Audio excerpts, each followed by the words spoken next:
donc je dois résider à proximité, évidemment, du lieu où je travaille. Et ça implique aussi autre chose, c'est que, en fait, je n'ai pas le droit de sortir du département sans l'autorisation de mon préfet.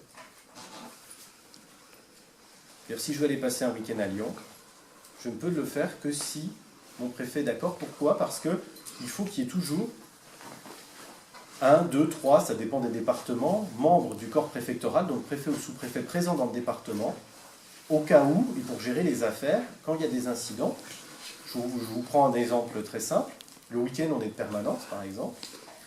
On est appelé pour différents sujets sur lesquels il faut qu'on soit réactif rapidement. Ça peut aller des rétentions de permis de conduire, quand certains boivent trop, conduisent trop vite sur la route.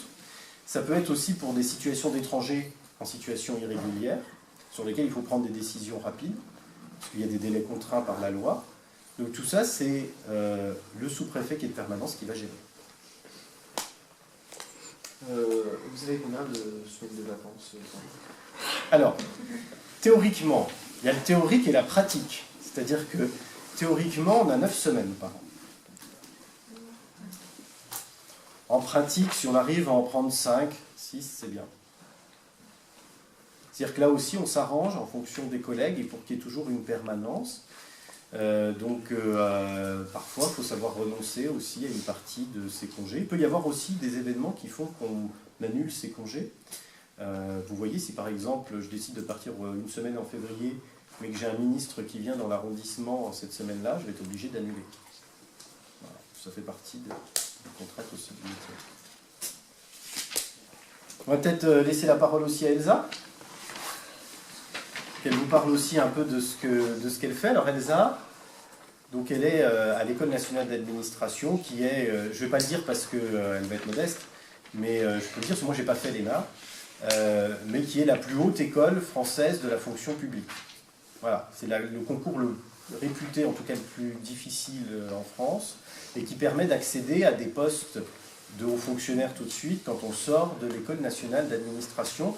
Donc c'est un des concours les plus difficiles où tout le monde est trié sur le volet, et notre président de la République, notre Premier ministre ont fait l'ENA par exemple. Enfin, vous voyez, ces écoles-là, alors pas tous, hein, c'est pas le cas de tous, ça n'a pas toujours été le cas de tous, mais ça fait partie des écoles les plus prestigieuses françaises et qui permettent d'accéder, elle va vous le dire, à différents types de fonctions qui ne sont pas que celles de préfet et de sous-préfet, mais ça Elsa va vous en parler, puis vous pourrez lui poser des questions parce que Elsa en plus, alors moi j'ai 38 ans, hein, donc ça fait 15 ans que je suis sorti de mes études, voilà, mais Elsa, toi tu as... J'en ai 25. Elle en a 25, voilà, et donc elle vient juste d'avoir son concours et de rentrer à l'ENA après ses études.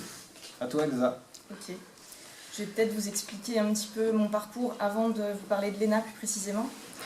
Moi, contrairement au sous-préfet, je ne viens pas de la région, j'ai grandi à Orléans, donc j'ai fait mon collège, mon lycée à Orléans. Et à la fin du lycée, je ne savais pas très précisément ce que je voulais faire, je n'avais pas d'idée de métier particulier. Par contre, j'aimais bien les sciences sociales en général, on va dire. Par exemple, j'aimais bien l'histoire au lycée et je m'intéressais à tout ce qui était l'actualité, ce genre de choses. C'est pour ça que j'ai voulu faire Sciences Po. Donc moi j'ai fait Sciences Po à Paris. Est-ce que vous avez entendu parler de Sciences Po? Non. Alors Sciences Po, c'est une école qui est très très généraliste. Il y en a une à Paris, mais il y en a aussi une petite dizaine, on va dire, dans d'autres villes en province. C'est une école très générale. Vous avez une formation où vous faites de l'histoire, de l'économie, du droit, et vous apprenez beaucoup de choses sur toutes les politiques dans tous les domaines, avec aussi des comparaisons internationales. Donc ça vous donne une largeur de vue, une diversité. Et à la sortie, vous pouvez faire des choses extrêmement variées. Alors historiquement, la voie principale, c'est pour travailler dans le service public, mais ce n'est pas forcément l'unique sortie aujourd'hui. Moi, ce n'est pas forcément pour ça que j'étais rentrée à l'origine. C'était vraiment, comme je vous le disais, les matières en général qui m'intéressaient. Après, au fil de mon parcours pendant les études, je me suis rendu compte que ces sujets-là, travailler pour l'État, m'intéressaient particulièrement. J'ai fait plusieurs stages dans le cadre de mes études à Sciences Po, et c'est à ce moment-là que je me suis dit que j'avais vraiment envie de travailler là-dedans, parce que c'est des métiers où on se sent utile, on est en contact avec beaucoup d'acteurs différents. C'est assez intéressant, vous travaillez avec des associations, avec des syndicats par exemple. Mon premier stage, c'était au ministère du Travail, pour vous donner un exemple. Et c'est ça qui m'avait vraiment donné envie de passer ce concours de l'ENA et de travailler pour l'État par la suite. Donc à la sortie de Sciences Po, j'ai fait une prépa concours administratif et j'ai passé le concours de l'ENA. Alors l'ENA, c'est l'une des écoles de service public, mais ça ne vous parle pas forcément trop, le modèle des écoles de service public. Quand vous voulez rentrer dans la fonction publique, être fonctionnaire, il faut passer des concours. Comme le disait le sous-préfet, vous passez des épreuves écrites, on vous sélectionne, ensuite vous passez des épreuves orales et finalement vous êtes choisi. Et ensuite, pour certains métiers, vous rentrez tout de suite en poste, pour d'autres, il faut faire une formation avant. C'est le cas de l'École nationale d'administration, c'est le cas de l'École d'administration pénitentiaire également, et tout un certain nombre d'écoles. Donc l'ENA, c'est à Strasbourg, c'est 2 ans de formation, mais ça fonctionne sur le même modèle que l'École d'administration pénitentiaire. On a une sorte d'alternance, on a une période de formation avec des cours, on fait des exercices en groupe, des mises en situation, et des périodes de stage, où là on va directement sur le terrain, dans des administrations où on peut être amené à travailler par la suite pour découvrir directement les métiers, se former et apprendre un petit peu qu'est-ce que peuvent être les différentes fonctions qu'on peut avoir par la suite, voir aussi ce qui nous plaît, et apprendre des choses sur des matières très différentes. Peut-être pour vous donner des exemples concrets, qu'est-ce que j'ai fait moi comme stage ? On fait 3 types de stages. Un stage à l'international. Moi, j'étais en Afrique, en Côte d'Ivoire, au début de l'année, à la délégation de l'Union européenne. L'Union européenne, vous connaissez, j'imagine. En fait, l'Union européenne a ce qu'on appelle des délégations. C'est comme des ambassades pour la France, pour les autres pays, un peu partout dans le monde. Donc, j'ai travaillé, par exemple, sur l'aide au développement dans l'Afrique de l'Ouest.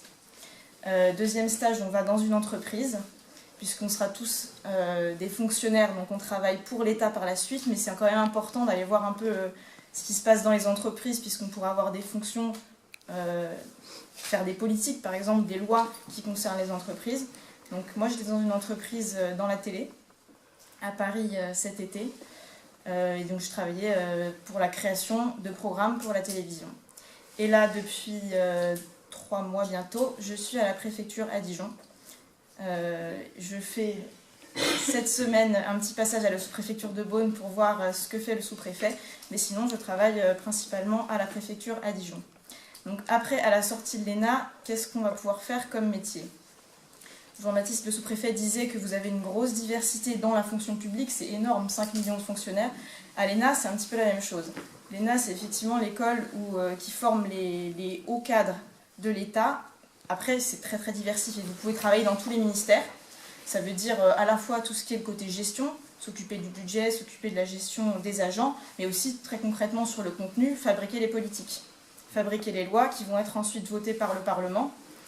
Mais il y a des gens qui les écrivent, des gens qui les rédigent, qui vont discuter avec les entreprises pour savoir quelles sont les problématiques, discuter avec les partenaires sociaux par exemple. Ça, c'est l'administration qui prépare. Donc il y a une grosse partie, tous les cadres dans les ministères. Vous avez des gens plus sur le terrain comme dans la préfectorale. Et après, c'est très diversifié. Vous pouvez être magistrat également, magistrat administratif. Les gens qui vont contrôler, pour vous faire simple, la légalité des décisions qui sont prises par le gouvernement, par les maires, tous les acteurs publics. Et aussi d'autres métiers un peu particuliers. Vous pouvez être diplomate, par exemple, travailler dans des ambassades. C'est bien, alors est-ce que ça vous donne envie de faire l'ENA ?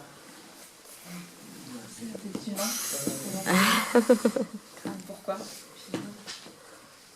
En fait, ce qu'il faut savoir quand vous faites ces écoles-là, c'est que, c'est vrai, qui ont très bien réussi, c'est-à-dire qui ont pu, après leur bac, qui ont bien réussi, faire Sciences Po, faire l'ENA.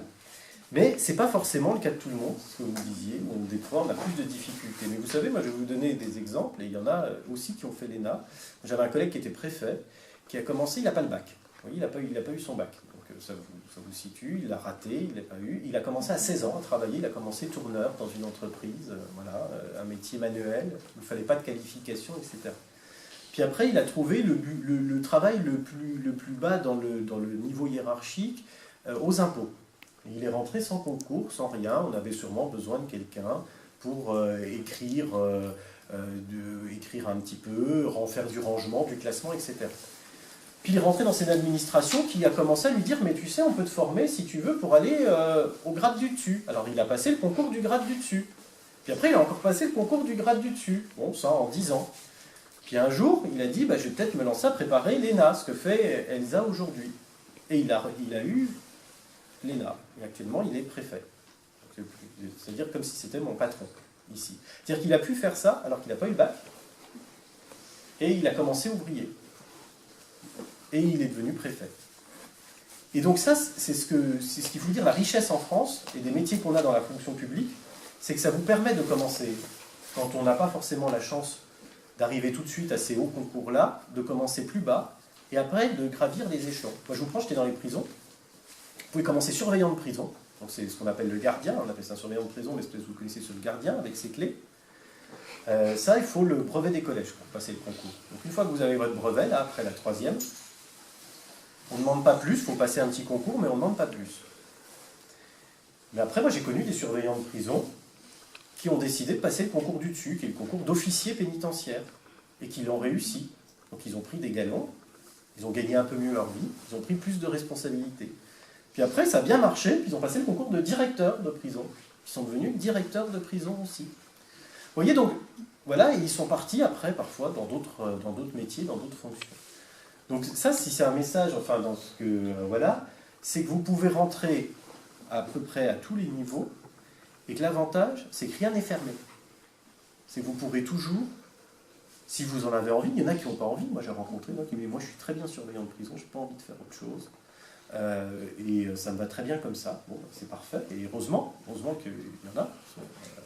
Voilà. Et puis, il y en a qui veulent progresser. Quand on veut progresser, et qu'on travaille un peu, parce qu'il n'y a pas de mystère, il faut toujours travailler un peu, à un moment donné. Mais parfois, c'est plus facile de travailler quand on a 23 ans que quand on a 15 ans. C'est peut-être plus le moment, c'est peut-être parfois on est plus mature, c'est peut-être plus le moment où on a envie de travailler.